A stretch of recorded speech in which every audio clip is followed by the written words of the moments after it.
All right, it's right at the top of the hour, so we'll begin. My name is Ryan Korstange. I'm a Director of Academic Affairs here at the Tennessee Higher Education Commission. And first of all, we'd just like to thank you for taking the time to be here with us today. We know that there's a lot of things going on, and we appreciate your interest in open education and your interest in this session, learning about different ways of thinking about the curriculum in general chemistry courses.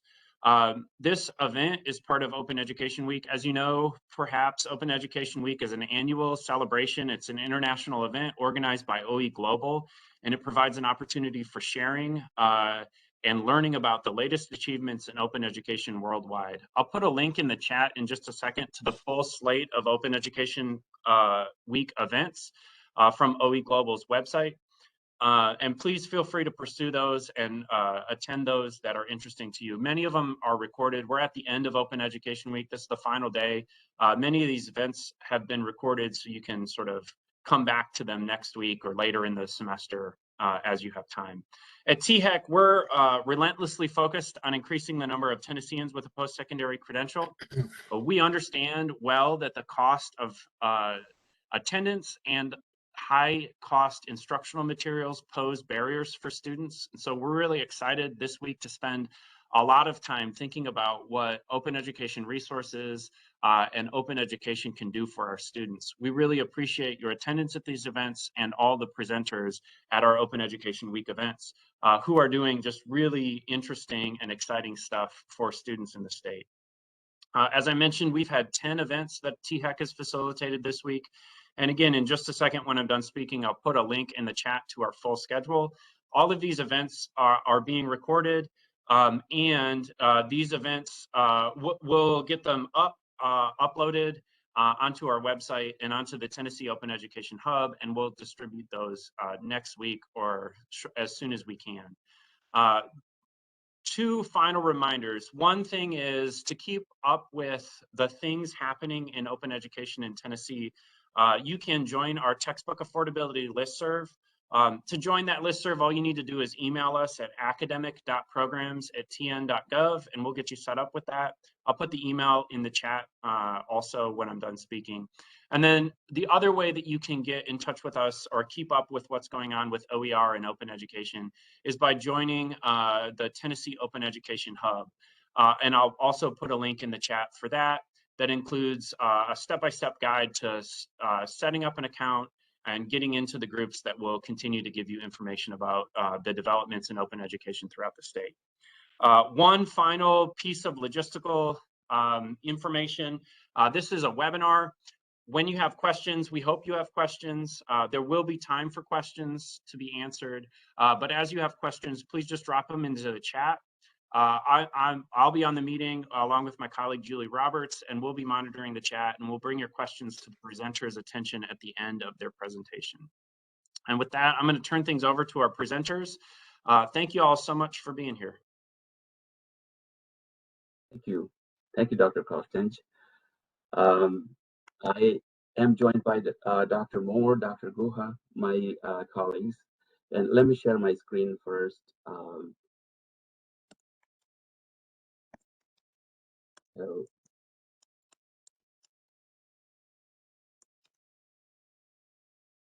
So, an alternative to traditional chemical education, the title of our webinar today, which is really our excuse of sharing what we are up to, how we're excited with these open educational resources, and how we think we can reach higher level of achievement. So with that, we get started. In telling you that story, what we thought we'd do is first break it down into pieces. So first we'll talk about how we are excited, how much we're excited about OER, how we think it will help our students, and you all know about it, but we'll talk about how we're looking back into Bloom's taxonomy to see how far we climb up and all that. We will tell about the scaffolding, how scaffolding is a necessary component, a safety net, really. So we'll talk about that. We'll also talk about the necessity of equity and proper right kind of mindset for achieving higher level in higher education. So finally, probably we'll also try to take a look at it. Do we need to think about re-evaluating our curriculum in some ways to fit the modern need, that kind of thing. So with that, I will let Dr. Moore tell us about OER and the textbook issues, and a little bit about Bloom's taxonomy. Dr. Moore. Thank you, Dr. Siddiquee. Can you go to the next slide, please? Yes. So, and go ahead and advance it. Like Dr. Siddiquee said, this presentation is going to be a little bit about our story at Tennessee State University Department of Chemistry in our exploration of OER. And part of that exploration includes trying to educate our colleagues in the department on what OER is and how we might be able to use it at multiple levels, not just general chemistry, although that is the focus of our presentation. So we just started by posing the question to our colleagues, what is OER? And as everybody in this group is very well aware, that stands for Open Educational Resources. Advanced, please. So these are free and openly licensed resources that are either created by publishers or by individuals and departments that can be freely used in our courses. Go ahead. So wide variety of OER resources that are available in chemistry. That is a very wonderful thing to see. Things like entire textbooks, which one of the things we looked at and are looking to adopt. Slides, assessments, videos, lesson plans, and so forth. And one of the overarching goals of what we're trying to do is actually to kind of lay out an entire curriculum that incorporates some OER aspects with a mind on curriculum ideas as well. So the 5 R's of open education: retain, reuse, revise, remix, and redistribute. So one of the thing that we are most working with in our story, our work, is remixing. We're taking several different pieces of OER from a couple different sources, trying to put them together in a nice coherent curriculum package that we can then use. And we also want to be able to make this available and redistribute it to our colleagues and make that openly available. So hopefully other folks will be able to make use of this curriculum plan that's based in OER. So various places to find OER resources.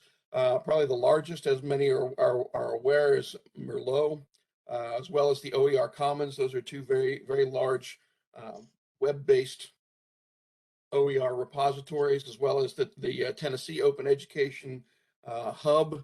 And TSU, actually, we have our own repository for OER resources called TSU Excel for Ed.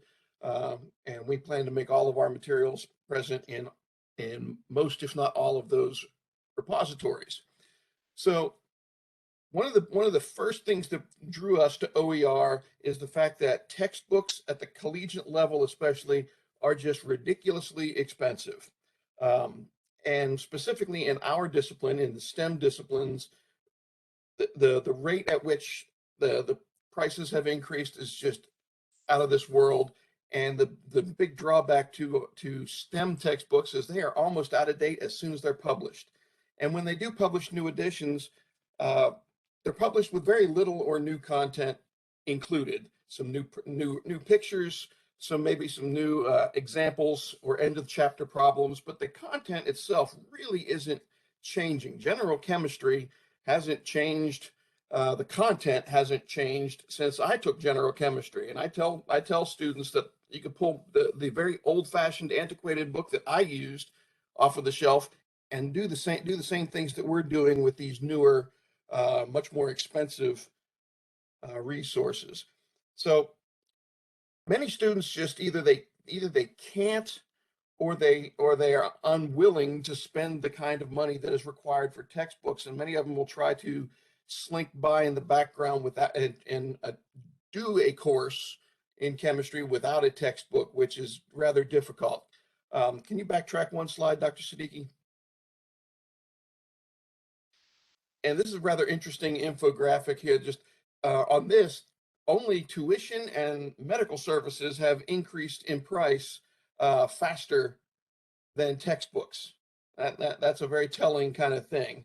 If you had to pay a medical bill anytime in the recent past, you know how expensive that is. And college textbooks are right up there in terms of at least increasing in price. So you can go to the next slide, please. And this is just a few impacts that have come out of these exorbitant textbook costs, where students will either take fewer courses so that they minimize their cost. They won't register for a course because they hear it requires a really expensive textbook. They start trying to take a course without a book, and they either drop it or withdraw because they realize they can't do it without the book, but they can't afford it. Or they'll try to stick it out, and they'll get a poor grade because they don't have the resources to help themselves with it.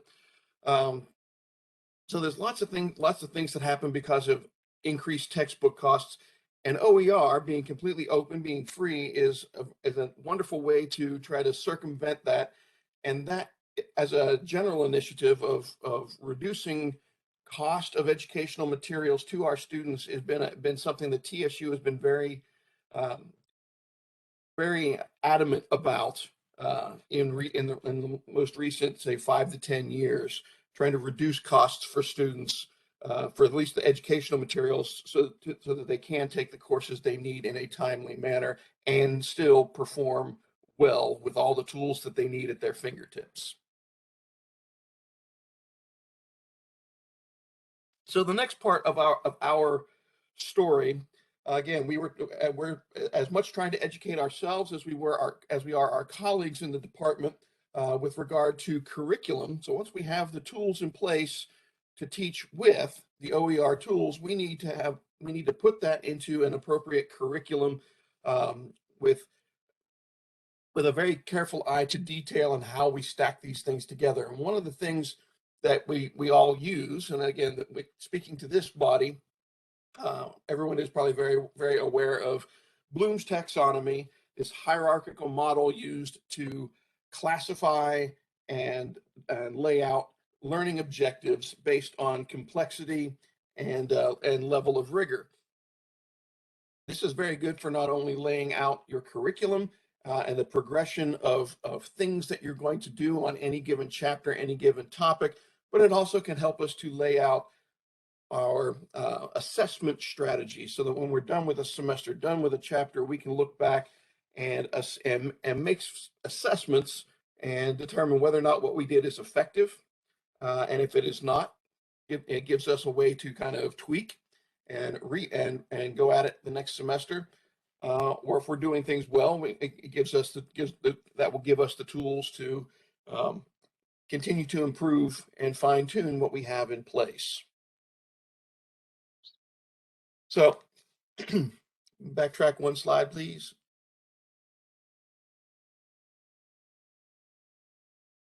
Now forward one.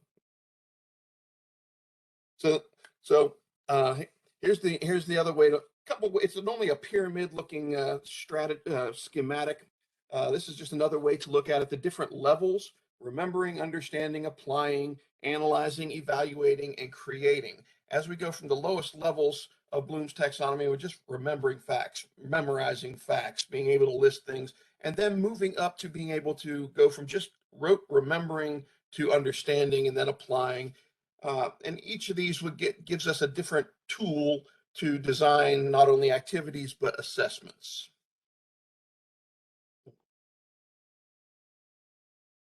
So we are trying to align our learning outcomes with the various levels of Bloom's taxonomy to be able to design our activities and also design our assessments, our end of semester, end of year assessments. one of the most critical things that we discovered as we delved into this is verbs. The verbiage that we use is critical for aligning a learning objective and how we want to assess and deal with that learning objective with our students. So we have to use verbs that are appropriate to whatever level of Bloom's taxonomy we are planning to utilize, and we have to carefully word our learning outcomes so that they only utilize one verb. Rather nitpicky kind of things, but the more straightforward the learning outcome is stated, the better we are going to be able to have a focused presentation of the material and an assessment of the material. So we want to strive to incorporate a variety of different types of knowledge and skills and so forth in all of our courses, in all of our chapters, starting from the lowest levels and then start building things up. Not only to design our activities, our problem solving, the types of problems we're solving, how we're presenting that problem solving, and what we are asking our students to do, but also to assess when they turn in their work, when they do their exams, they do their quizzes, how we assess them at the appropriate level. So this is just an example of some of the verbs that we're using with our various levels of Bloom's taxonomy, starting from just a very basic remembering, defining, identifying, and so forth, working all the way up to creating content. The students actually creating their own content and understanding. So that's the end of my portion. I will now pass the baton on to my colleague, Dr. Siddiquee. Thank you, Dr. Moore. So I forgot to mention that Dr. Moore and Dr. Guha, these are my colleagues. They are not only the professors at Tennessee State University Chemistry, but they are also the assessment coordinators of the department. So Dr. Moore is the coordinator for undergrad assessment coordinator, and Dr. Guha is for graduate assessment coordinator. So with that, let's go, as Dr. Moore was telling us about the various levels of Bloom's taxonomy, I think it's important for us to see at what level we rise up as we construct or design our content and do our assessment. And then when the three of us went back and looked at it, we found that we only go probably up there. So basically, we talk up to application. So all the quizzes or fill in the blank or this matching, all of those are knowledge and understanding, the retention and recalling and understanding those. But perhaps the homework question where they will have to do numeric calculation would be, application. So that's where we spend most of our activity. So the other level of cognitive domain is left untouched. That's not because we just didn't know. So what I wanted to do before we go, I wanted to share our OER activity that we have been going on. So let me take you to one of the classes that we have. So that would be,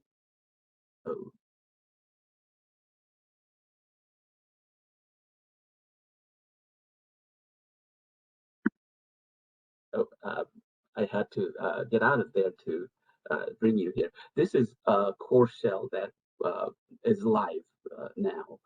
So we have the book. Of course, as you're looking at, this is the instructor view. So that's why everything is there.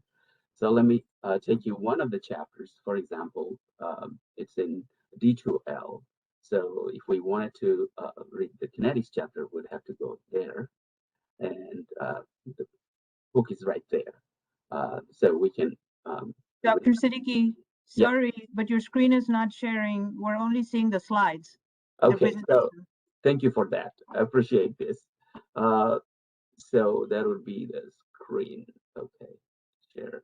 So is it now visible? Yes, yes. Thank you for that. Very important. So it is in D2L, as I mentioned, students can read the book, and any section they want to be at, they can just click on it and go there. And not only that, one of the feature I found my students like, and I had to really explain it, just not showing is useful. So they can actually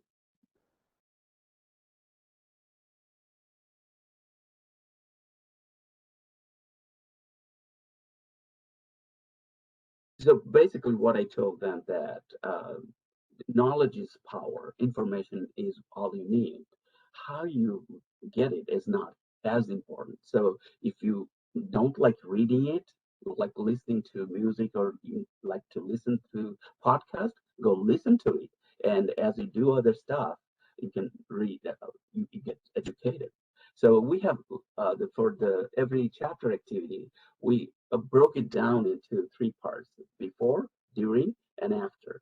So for before, they would have to kind of read, not the whole book or whole chapter. So the ones that are, you know, related to the learning objectives for that chapter. So they would go listen to it, and after that, they would have a quiz.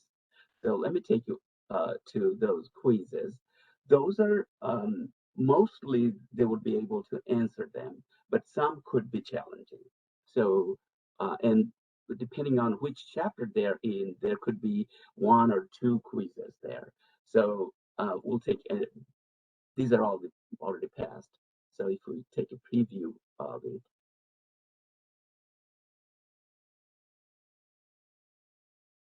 so they got all these, you know, a lot of them are simply knowledge and understanding. Some of them would be, let's see if we have any, not much there. This is all that, so they should be able to complete it, no problem as they read it too. So once they complete that or not complete that, doesn't matter. What we are able to do is so that's before class. During the class, we would have a micro lecture, and they would have to take a quiz. And that quiz, we call class quiz. That's going to be one of those questions. It could be as simple as, you know, remembering something, and then or it could be real calculation, you know, multi-step problems. But when I have it, I would go make sure that they will be able to do it. So take an example that is not exactly the same, similar, and I would also tell them that variation could be here. So prepare them so that they can answer it. And these are class quizzes are very low stake. These are formative assessment, and I really, you know, if I have to drop a lot of those, you know, low scores points and select only the keep, and that would be fine too. So some of them actually would go call me that, "Kid, I don't quite get it." So I would go, you know, discuss with them as they're taking the quiz. It doesn't take long. So if you look, this quiz, the number 8, it took 15 minutes, or probably calculation based. The others, like here, 3 minutes, they're done. So that kind of thing. The purpose of doing this is twofold. One is, are they being engaged? At the same time, so that means that they want to be able to do it. And when they see that they can do it, they're in the class, they're part of the team. And at the same time, I get attendance right away. So as they take it, they can take it in their cell phone and so forth. So after they're done with that, they can take homework. So the book that I was showing you, that was OpenStack's book, Chemistry, Atoms First. The homework, it is not from Atoms First. They don't have those. So this is from ChemVantage. ChemVantage was done by Professor Chuck um, White, and he used to be in University of Utah, I think, at that time. Now he's the president of Salisbury University. So, and at that time he started when he was inorganic chemistry professor, teaching general chemistry, working with this let me take you there. So it takes a bit. So when we click on it, then it gives us all the questions that there could be. So so what I have the opportunity to choose whichever one, and the students can practice on it, and they can try as many times as they want. And the goal is to, some of them would be really challenging, and the others would be really because they read it, they've been in the class, gone through the activity. This homework is after the class, so before, during, and after the class, dealing with the same chapter. And they have quite a bit of time to complete all of those too. So that's where we are, as long as the OER involved. So let me take you back to our presentation. So as I was saying, levels of Bloom's taxonomy, we only are at the level of application, which is not bad, I think. So if we look at the top half of the pyramid, there is still analyzing, evaluating, and creating. Before we started thinking about it, we had this idea that, whoa, that has to be done with the senior level students. You know, they will learn more and do it. So then we figured out that, well, it's not for them. Every class should be able to reach at the toppest level of cognitive domain, and that should be in the designs. So then we came to learn that it could be easily accomplished. So for example, analyzing, we have graphs, we have data, the table, we have a number chart. We can let students look at them based on what they learned, and they can analyze and figure out and comment on, and is it gonna be more or less, or more reactive, less reactive, and all that kind of thing. So that can be done. So evaluation. So evaluation, basically, they would be able to make a decision that would be effective. So, for example, someone saying that, hey, this is warm clothes. Is it good for summer or winter? Simply any kid they can tell that, no, that's not good for summer, it's good for winter. So that similarly, if they learned everything, they should be able to evaluate or pick up certain kind of compounds that are going to be soluble in a particular solvent. So application, and also they're evaluating if they don't know what that compound is. If they have never learned about the solvent, they can look at the structure and then apply and connect to all of those. So that kind of thing. Creating, on the other hand, like making poster, leaflet, blogs, videos, they can create that kind of piece based on the learning, the objective or the topic they just learned, they mastered those, they could do it. So then they could share it with the community. Any creation must be shared. So that kind of thing. So for me, I took the easy way out. So after we are done with the chapter, I could offer them like, hey, what question you think question could be asked? What would be a smart question you would like to answer? So they could give creative question. So that's creation. So, and I could make use of it in my next semester class. So that kind of thing. So these are within our grades. We have not tried it before. That doesn't mean that we cannot do it now. We will be doing it now. So that's where we are. So a few other things I wanted to share. So scaffolding, and in taking them from this point where they're achieving higher levels in Bloom's taxonomy, how do we get them there? So as you can see, if I were here and I would have to climb all the way up there to get that precious prize, get graduate out of this class, I would have a hard time. I'm small. I don't have a way to climb up there. That's what. But if passing is what I need to do, perhaps I would try to find a way to get there.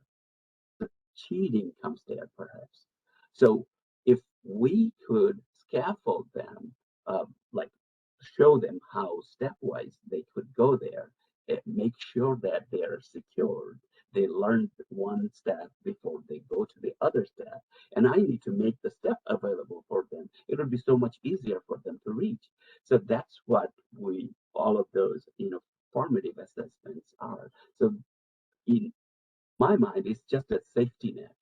So formative assessment is a safety net where in the class quiz or in the chapter quiz, that reading check quiz those we have, those provide that.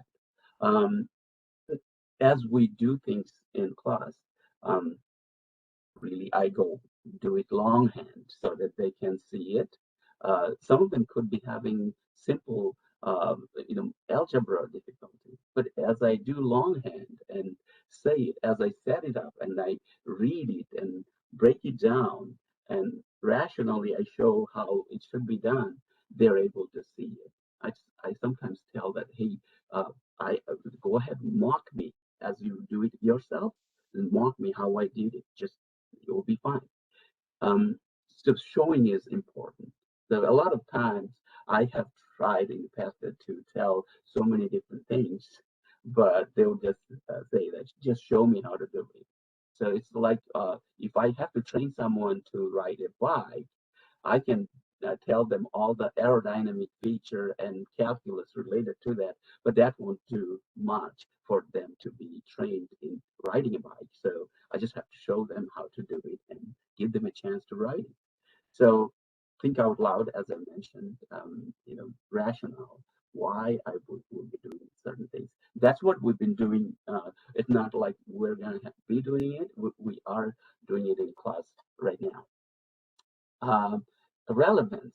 So most of the things that a student learn from a discipline, particularly ours, they're jargons. They won't mean much unless we tell them where in life it exists, the application of it, or where in life they are likely to see it.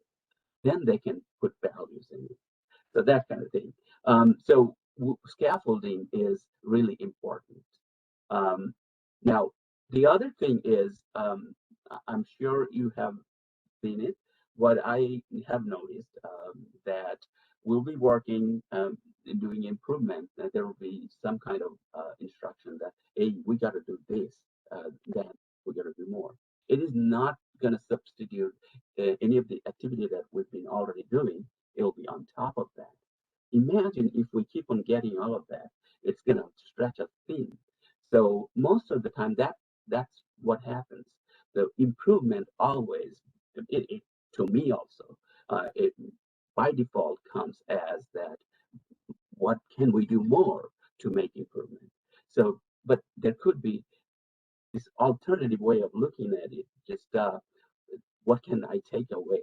What matters, keep that. Things that don't matter, get rid of them and do the one that matters, do it good, do it well. So if I may share this, I know we're not going to share the whole thing, but I think it is a good thing. It's a YouTube video. It won't let me right away.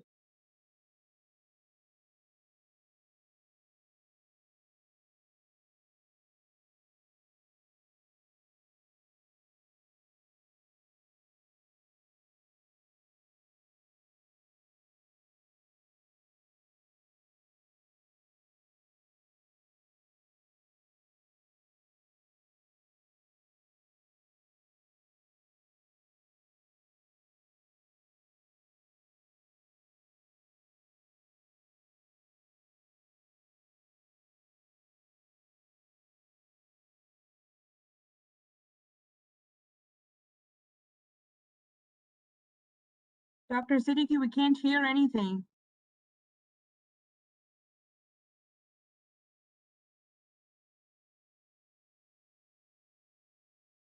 Okay.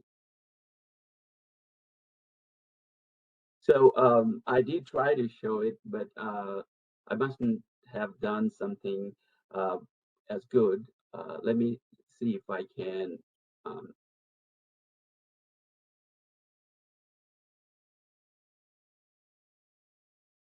so what they were trying to say that you could that wobbly bridge that they were showing, that bridge could be made level or symmetric by putting another Lego piece. But by the time the gentleman wanted to pick up a Lego piece, his son took away the one that was redundant, sticking out, that piece out, and made it symmetric. So for a lot of cases, reductive or subtractive design of improvement would be really helpful. That's what the point was. So there was audio related to that. That audio was simply saying that. So less is more. So I think that's one of the things we could consider putting in. So the other thing that I also wanted to share with you is the reactive and proactive, activity that we have. So as an educational industry, our product is our classes, where the learning and teaching happens, and the quality need to be there. That need to be controlled so that all the classes that are taught are going to be, at least having certain level of quality to it. So let's take a simple general example would be if students would be cheating, the QA, quality assurance group, would be thinking about why they do it and what can we do so that they don't have to do it, the cheating. And then quality control group can actually monitor it. So it's a reactive process. So checking it, then you find a cohort of students, they do certain things. You cannot apply the remedy to them, but then quality assurance can actually go ahead and make sure that, find out what was the problem and then put a fix to it. And then that's how it's a continuous loop. I think that could be applied for assuring quality or controlling quality across the board for all different sections of a class, for example. So with that, that's all I wanted to tell. But one other very important thing was equity and proper mindset of education. So I'll pass it on to Dr. Guha. Dr. Guha will be telling us about equity and mindset. Dr. Guha. Okay, thank you, Dr. Siddiquee. So my part of the presentation will basically summarize the main components of equity in education and kind of go with what Dr. Moore and Dr. Siddiquee have explained, but show the angle of equity. And in equity, in education and teaching, we have basically 4 components: access, equality, equity, as well as inclusion. Next slide, please. So basically, these slides will talk about the different aspects of them and summarize them. Access is basically giving the opportunity of the students to have access to education, fair access, regardless of their gender, class, ethnicity, or race, which are also some of the factors that may prevent them from having access to education, including socioeconomic background, as well as any kind of disability or the environment that they're in. Next slide, please. So the difference between equity and equality, there's some overlap and people might think that they're similar, but really, equality is giving the students the same resources, opportunities, freedom to develop their personal abilities without any type of stereotype or including any kind of gender roles. Whereas equity is a fairness of one's personal background and inclusion, meaning the same learning resources as well as equal chance of participating in the educational process. Next slide, please. So, and now we talk about inclusion. Inclusion is basically, it was talked about at United Nations, and it is based on universal declarations, which reflect the human rights of all students, and it emphasizes development of personality, respect for human rights, stresses on what they need to learn, how they need to live, what they need to do, and this was basically stamped as a law or some type of an article in the United Nations, according to UNESCO 2009. then the United Nations Act also stresses on this type of equity and equality in education. So it's called the UN Universal Declaration of Human Rights Act, which is Article 26, and it states the right of students or anybody else for education, which should be compulsory, and it should also promote understanding, tolerance, friendship among different countries, racial or religious groups. UN also, just like the UNESCO Act of 2019, this UN Human Rights Article 26 also emphasizes the students' access to education and training to achieve their fullest potential in terms of social, cognitive, emotional, and creative capabilities. Next slide, please. Now, there are some strategies that would, enforce these kind of equality in terms of education for students. So one is having an inclusive curriculum in the classroom, which would address the students' cognitive, emotional, creative development. Instructors should modify content and strategies appropriately so that all students are included, provide full inclusion and equity for the students, and improve inputs, the teaching processes and environment to foster student learning, and also support the students and in providing them the best type of educational experience. Next slide, please. Now, along with this kind of providing equity to students and creating a positive classroom for the students, there is these two words that most educators have heard of, and some of the students as well: fixed versus growth mindset. Okay, so the fixed mindset is basically being tunnel vision and having something fixed. There's strong belief in only one type of thought process. They're very rigid and unwilling to change that belief. Whereas growth mindset, as the term grow mentions, it's kind of being open and amenable to growth. So it believes that situation can be made even better through effort and training, development of abilities, intelligence, and talent.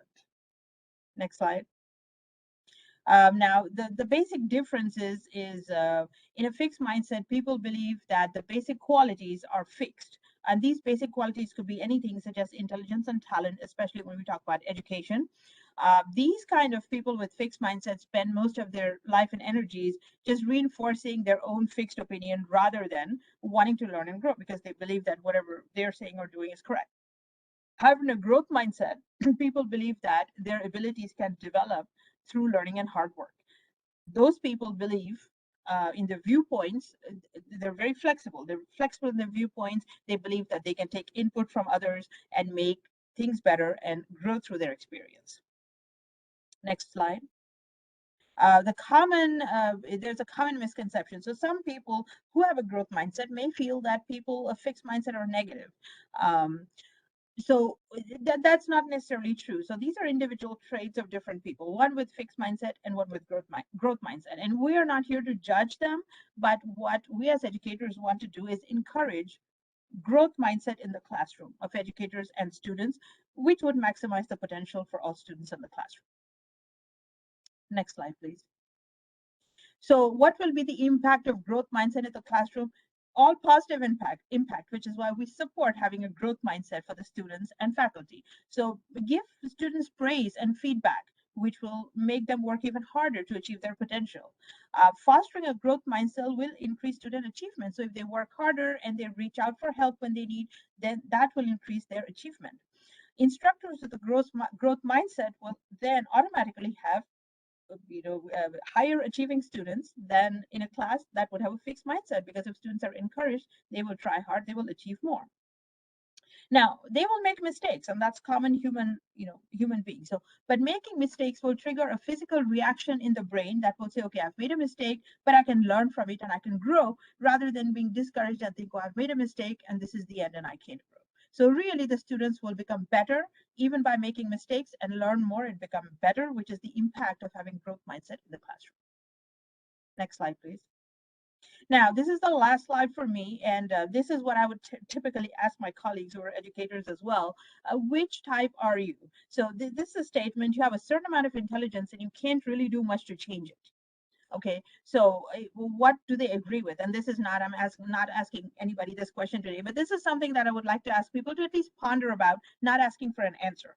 So do they strongly agree with it? Do they agree? Do they mostly agree, mostly disagree, and strongly disagree? So the whole idea is that, to throw this out to the instructors as a question and let them really ponder about it.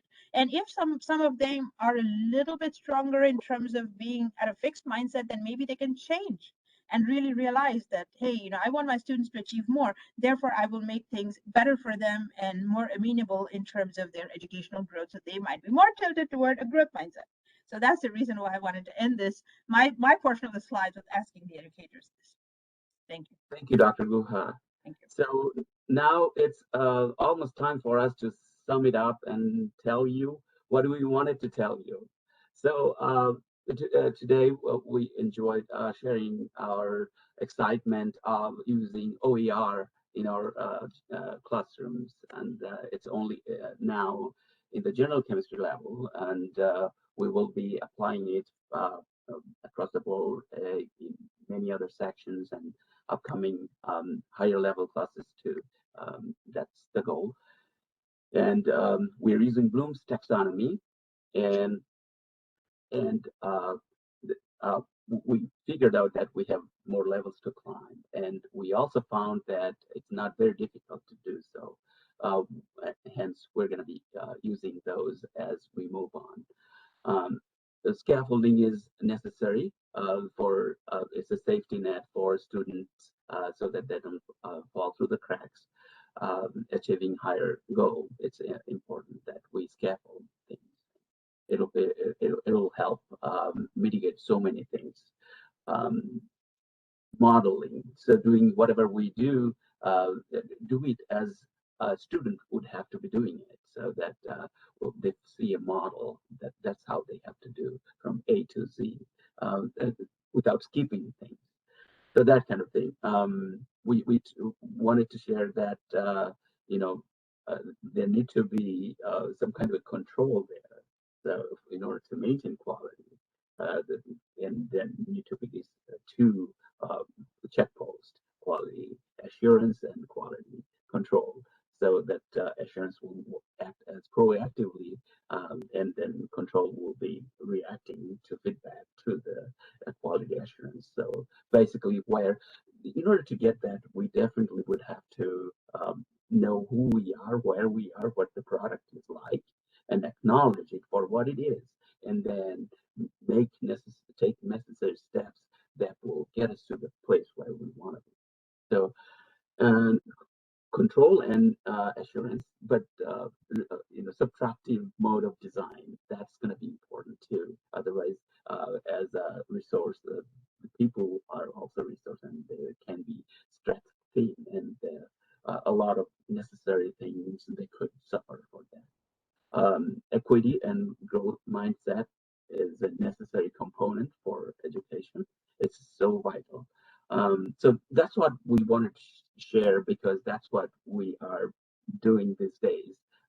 And three of us, not only three of us, we would go present to the whole department. That's what we're doing. So I hope you enjoyed half as much as we enjoyed sharing with you. Thank you so much. Would love questions. Right, yeah, if you have any questions, please drop them in the chat. And while people are maybe writing, I'll just start with one question. I wonder if you can talk a little bit to sort of the way that open education resources may sort of overlap with some of the aims of this scaffolded, inclusive model of instruction that you guys are shooting for in the class, beyond just the reduction of cost. Yeah, so thank you for that question. That's an important question. So answering that, what we wanted to do is not just adopt OpenStax textbooks and Camvantage or any other homework to go with it. Then it would not have that structure in it. So I think what we hope to do is not hope to do. That's what we promise that we will do as part of this activity. We will create a thin cartridge D2L. So any institution that uses D2L, they should be able to just take that cartridge, put it up there, it should be available. So including quizzes or anything that is there, we feel necessary, it'll all be there. So I think that way they would be able to get there. Having said that, I also recognize the fact that the open education resource should be open for both the teachers and the students. Now, having a thin cartridge would prevent the students to access because students don't own a shell. They won't be able to download it and work on it. So, but I think that's what we're going to do. I'm not sure if I answered your question though. No, that's really helpful.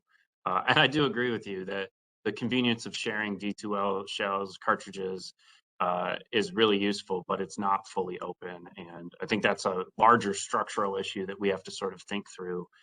And I don't know that there are good answers to that sort of problem at this point. But maybe we'll get there in the next couple of years. So yeah, fair enough. It sounds like you're doing a lot of advocacy for this approach with faculty in your department. And I wonder if you might sort of talk a little bit about the challenges that faculty are identifying with taking this approach to instruction, and maybe what you've done to sort of help them overcome those challenges. Well, I think having a group like this is really useful. Um, Dr. Guha, Dr. Moore being in the team, you know, it's just not me. So let us see. For me, is like this is the best. I think this is how you have to do it. Then we found that no, what if a teacher is really good in doing what they do? Then I kind of impose this onto them, and they're not comfortable because they have not been doing it. They had a fear of some form there as a barrier. Then it would not be effective. So what we came to a stage where we would make everything available with instructions for teacher. They can, if they choose to use, they can use that. If they don't feel comfortable, they don't have to. Main goal is the students learn. They are the most important sauce for that learning to happen. However that happens is more important. Learning happening is more important. So we will, what we have done in our department, of course, break it down, tell reason, and show it. Just show it. That works a lot. So what we did is just like we shared the course shell, and actually, if I would have to tell, I have not done that. That's why I'm saying um, how to take a question that this professor liked from this resource, how you can easily put it into some kind of formula so that numbers are going to change for all the students, and then the stories is the same. You take this, and how much of that would be necessary to accomplish that. So it's a simple algebra equation. They can put it, and they just haven't done that. And when I can show, or one of the three of us can show them, I think it'll happen. But we are not planning to do that right away. The first is to let them use it as they come. We'll have this kind of a conversation at meetings or some kind of a retreat, and every time there needs to be some kind of a you know, evaluation or review that would have information from the students, from colleagues, and that's how we can make improvement. I don't. It's a long, winded answer, but did I answer your question? No, yeah, you did. And the long windy makes sense because these things are always a little bit more complicated than they seem on the face. So yeah, I appreciate the long answer and the detail involved in it. Maybe one last question from me, which is how do you sort of connect this new approach into the assessment of the course? You mentioned that Dr. Moore and Dr. Guha are both in the assessment side of things. So how do you connect, or do you bring this full circle into the assessment, and then what kind of Yes. results seeing with their approach? Yes. So what we did was So as this is Dr. Moore, Dr. Guha, they're the program coordinators. So undergrad program, graduate program. So they have certain learning objectives. So, and those objectives can be met at several levels. So in a Gen Chem freshman class, it'll be introduction to that concept or the learning objective. And probably in organic chemistry, it'll be reinforced, or organic chemistry 2, it'll be mastered, all that kind of thing. So it's the same learning objective that Dr. Moore, Dr. Guha has it for the whole the assessment period. But that's the program one. So whichever one or two or however many learning objective we have, they come from the chapter learning objective for each of the chapters in, for example, Gen Chem 1, General Chemistry 2, or PChem, or inorganic chemistry. So all of those, we have learning objectives that are coming from each chapter. So in the classroom, we focus on those. As we focus on those, the assessment that we have, so we make sure that we have questions or assessments related to the program learning assessment.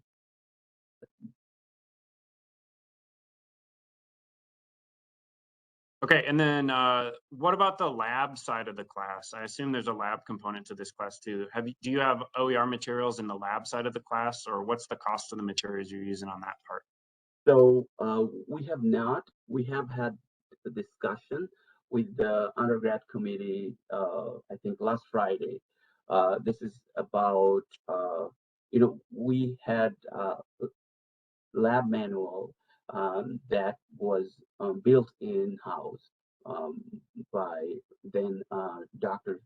Susan Sutton, and then Dr. Moore was part of it, and a lot of other people participated, but this is a home-built lab manual.